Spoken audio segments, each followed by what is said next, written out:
Usually when we talk about a classic fantasy adventure, Yeah. there is this underlying expectation of a power fantasy. Right, yeah. You expect to be the hero. Exactly. You meet up at the local tavern, you buy some rope, you march up to the ominous cave, and you just kick down the dungeon door.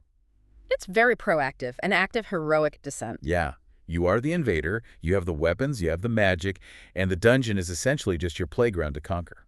I mean, you have total agency in those scenarios.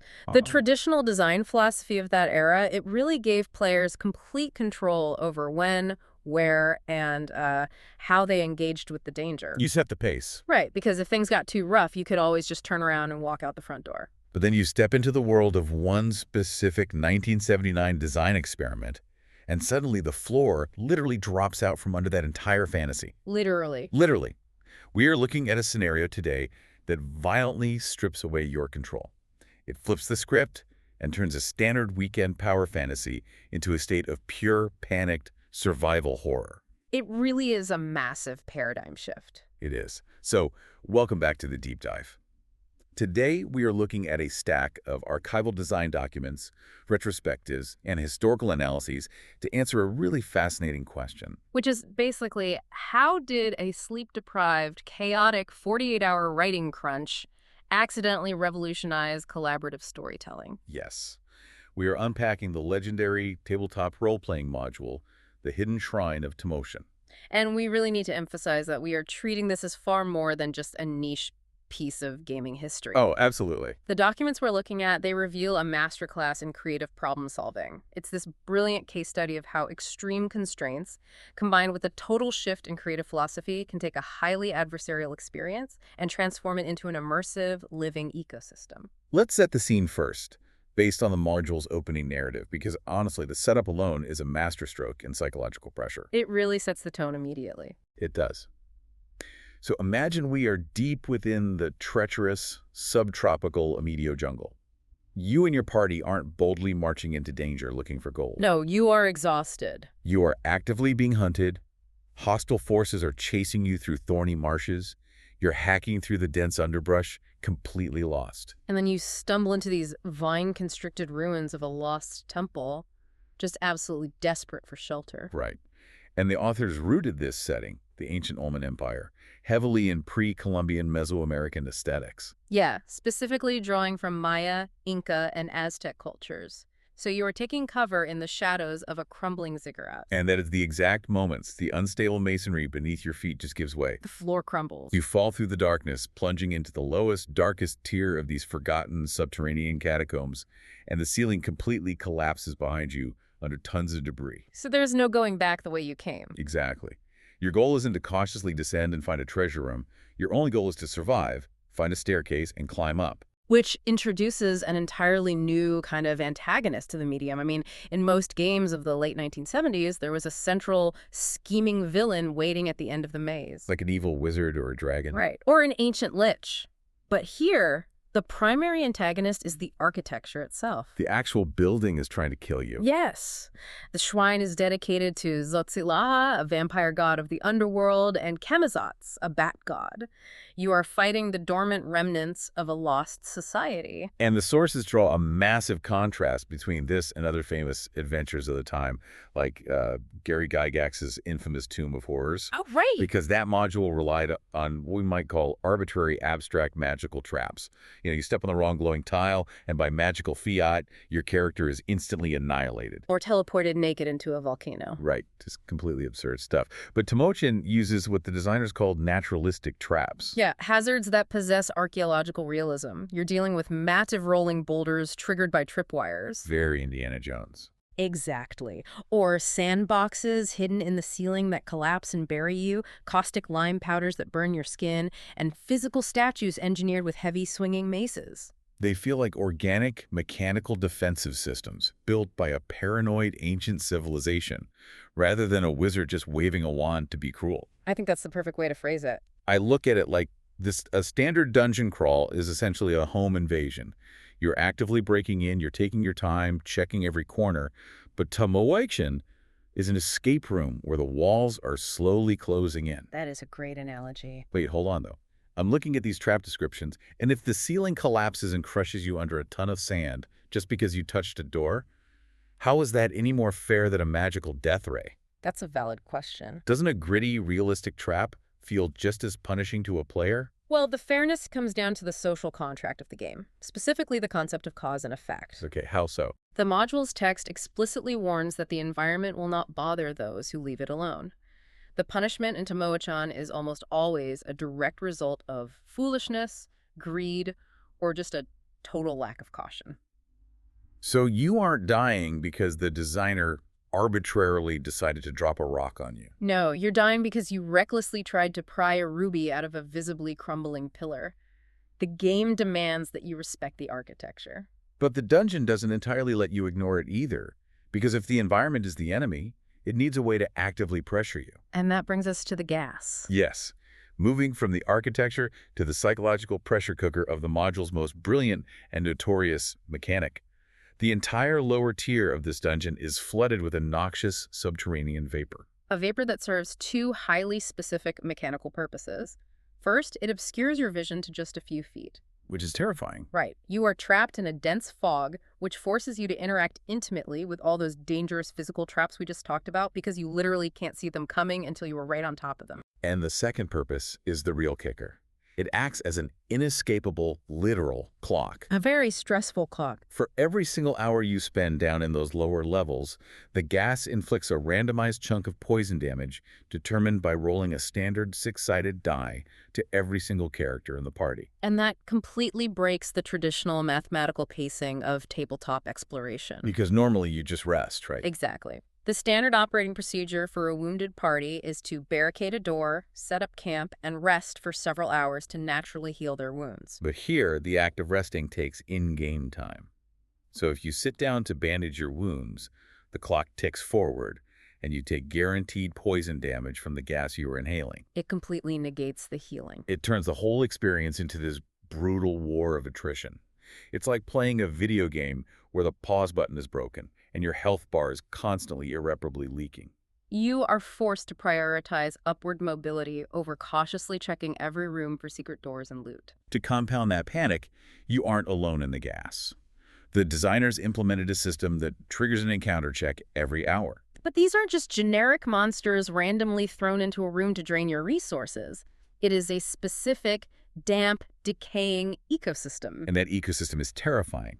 You aren't just bumping into standard goblins or orcs. No, you are rolling the dice and stumbling into swarms of diseased rats feeding on the ancient decay. Or giant fire beetles, mindless zombie guardians, and even aggressive baboons nesting in the upper ruins that fell through the same sinkholes you did. It's a living, breathing habitat. I'm seeing a massive contradiction here, though. Oh. Yeah, you just said the designers spent all this time researching incredible, intricate Mesoamerican lore, building these gorgeous historical dioramas for the players to discover. Right. But then they flood the place with toxic gas that mathematically penalizes players for stopping to look at any of it. Aren't they fighting their own design? That tension is precisely the core debate among archivists and game historians analyzing this module today. Really? So it's a known issue. Absolutely. The debate is, does the poison timer artificially induce a speedrun mentality, causing players to willfully ignore the rich narrative lore? Or does it perfectly simulate the visceral, terrifying reality of being trapped in a collapsing toxic ruin? It creates a profound friction between the desire to reward methodical exploration and the need to simulate genuine panicked survival. The tension at the table actually mirrors the tension of the designers trying to convey this massive amount of information. Really? Because when the module transitioned from its original 1979 tournament version to the 1980 mass market release, officially coded as Module C1, it introduced several massive industry firsts that permanently changed how tabletop games were published. And the most enduring of those innovations was the invention and standardization of boxed text. To understand why that's a big deal, we have to look at what running a game was like before Tamoachan. It was pretty bare bones. Yeah, a person running a game would buy a module, and it was essentially a dry spreadsheet of numbers, bullet points, and utilitarian paragraphs detailing room dimensions. The person running the game had to invent all the atmospheric descriptions on the fly. Tamoachan introduced read-aloud text, evocative, atmospheric prose set inside actual printed borders on the page, intended to be read verbatim to the table. And standardization was an absolute necessity for the environment it was created in, right? Yes. This adventure was originally designed for the official Advanced Dungeons & Dragons tournament at the Origin 79 International Game Expo. So it had to be fair. Exactly. When you have dozens of tables competing simultaneously for a high score, every single group of players needs to receive the exact same clues, the exact same warnings, and the exact same sensory information. You can't rely on individual referees improvising descriptions. They also introduced a revolutionary visual aid booklet. This was an 8-page book featuring 15 incredible illustrations by legendary early fantasy artists like Errol Otis, Jeff Dee, and Darlene. Which was huge for immersion. Right.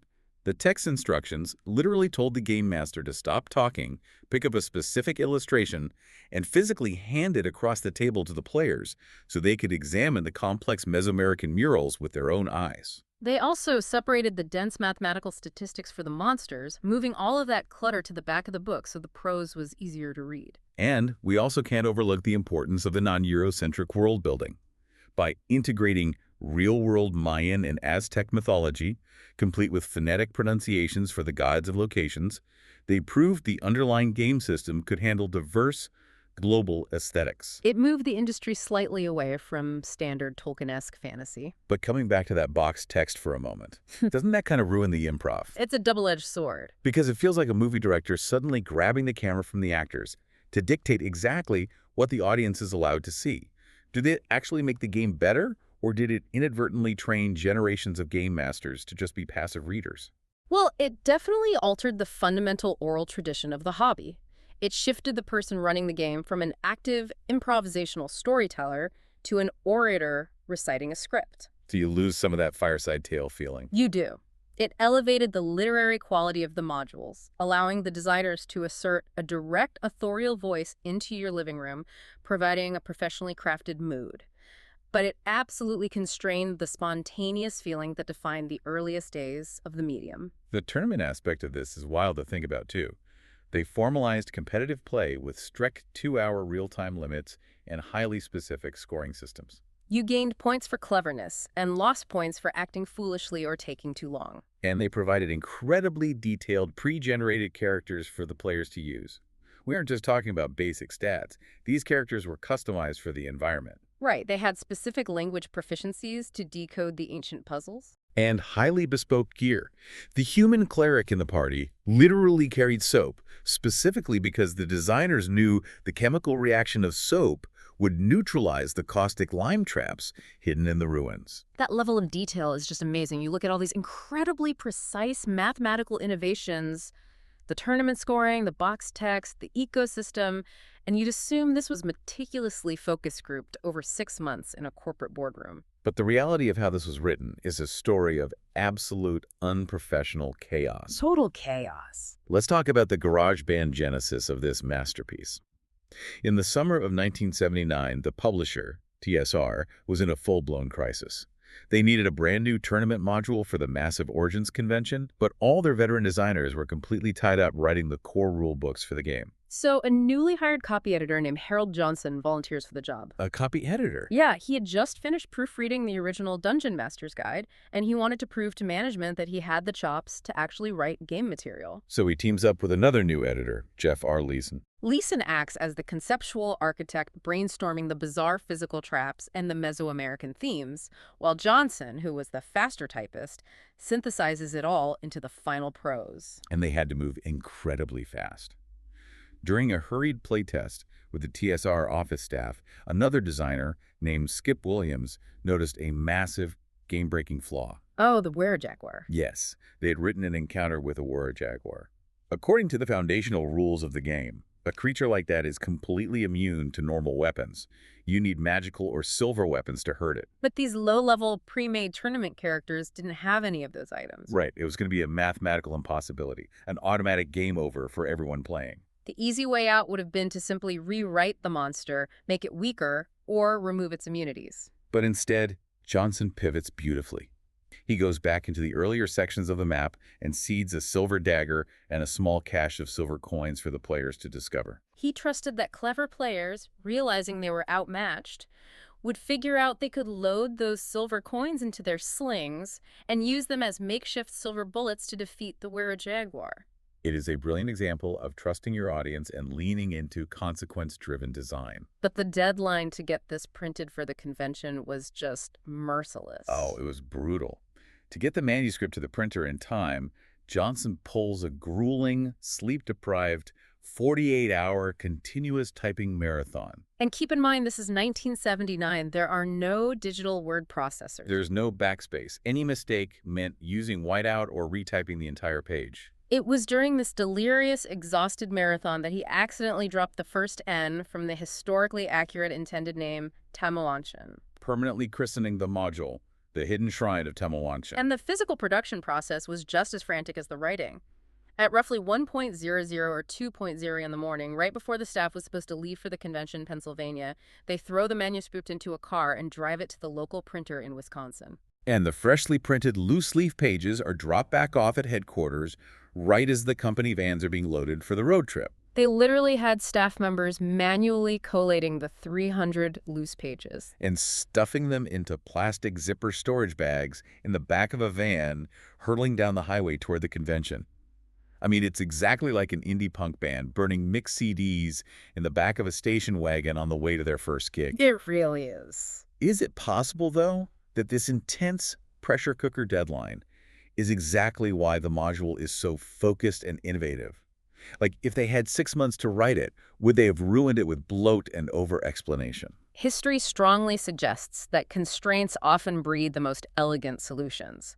They simply didn't have the luxury of time to overthink the mechanics or bloat the text with unnecessary encounters, The 48-hour crunch forced them to rely on pure instinctual design logic. which resulted in a laser-focused, unforgettable experience that doesn't waste a single room. Because it was created in such a fever dream, the module is also packed with these deeply obscure, borderline surreal encounters that have become legendary in the community. Oh, for sure. Looking at the sources, there is some incredible, bizarre trivia here. Area 33 is a perfect example. The Tomb of Tuckalello. Harold Johnson was heavily inspired by an April 1978 article he read in National Geographic about the unexcavated tomb of the Chinese Emperor Qin Shi Huang. He read descriptions of legendary rivers of flowing liquid mercury and adapted it directly into the jungle ruins. Players walk into a room and encounter a massive copper coffin resting on a dragon-shaped raft, floating in a literal physical sea of silver-white molten mercury. Imagine reading a science magazine and immediately dropping that terrifying visual into a game. And the physical artifacts of the game itself are just as legendary. Those original 300 loose-leaf zipper bag copies from the Origins 79 convention are the holy grail for collectors today, fetching up to $10,000 at auction. But there are actually ghost editions that are even rarer. Oh, right. TSR printed 50 unnumbered copies, labeled Dungeon Master, strictly for the tournament judges, and 25 blank corner copies just for internal office staff. They also stamped some copies as gifts for industry insiders, but the person wielding the rubber stamp made a typo. So they are forever known to collectors as the misspelled complimentary copies, spelled with an E instead of an I. What stands out to me as the most surreal moment, though, is Area 14 or Area 29, depending on which map printing you look at. The Tomb of Pelota. Yes. If players disturb the ancient tomb, a magically animated rubber ball rises up and attacks them. Once the players strike it twice, the ball suddenly flies 30 feet across the room toward a glowing goal. The module forces the players into a mandatory, magically enforced game of Mesoamerican ball. You literally have to play a high-stakes sports match to the death, scoring goals to pacify the ancient magic so you can leave the room. You are fighting for your life in a toxic ruin, and suddenly you're playing magical tennis. It's absurd. But the absolute craziest quirk, the most terrifying trap in the entire complex, has to be Area 36, the apartment of the Dust of Ages. Oh, this one is brutal. If you disturb the ancient dust covering the floor in this room and fail a dice roll to test your reflexes, you don't die immediately. Instead, your character is placed into a state of magical suspended animation for exactly 5,000 years. Which, for a player participating in an ongoing weekly campaign with their friends, is effectively a permanent character death. but with a horrifying existential twist. It removes you from the timeline entirely. By the time your character wakes up, the recorded history of the game world itself has moved on. Your friends are gone, empires have fallen, the world is unrecognizable. It's like someone casually formatting your computer's hard drive and deleting your save file forever, but leaving the monitor on. It really is. Hold on, though. We spent this whole time praising the archaeological realism and the cause and effect naturalistic traps. But then it forces you to play a magical game of death tennis, or puts you in suspended animation for 5 millennia.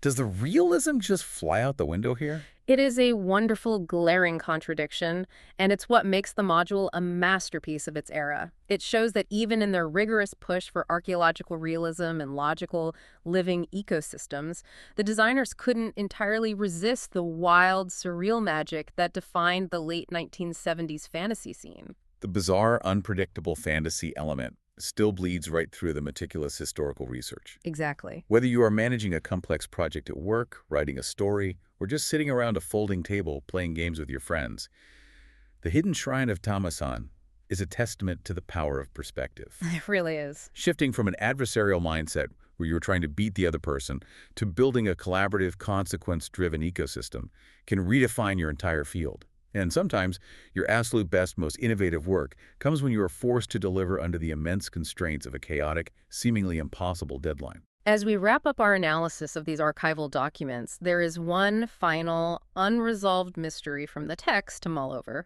I love a good mystery. Deep within the shrine, in Area 7, the sepulchre of Tlox Popolokas, players can discover a dormant vampire spawn. Etched into the massive stone block above his tomb is the creature's name and the exact date of his original death. But the date isn't written in any kind of fantasy lore calendar. No, it's written plainly as 5439. 5439. It's a highly specific, real-world sequence of numbers. Was it an inside joke between Harold Johnson and Jeff Leeson? Was it a birth date? A locker combination? To this day, archivists and historians have absolutely no idea what it means. It begs a fascinating question. What seemingly mundane details are you leaving in your own work today that might become a fascinating, unsolvable enigma for someone analyzing it 40 years from now? Thank you for joining us on this deep dive. Keep exploring the hidden shrines in your own lives. And remember, the next time you think you're just kicking down a door, make sure the floor isn't about to drop out from under you.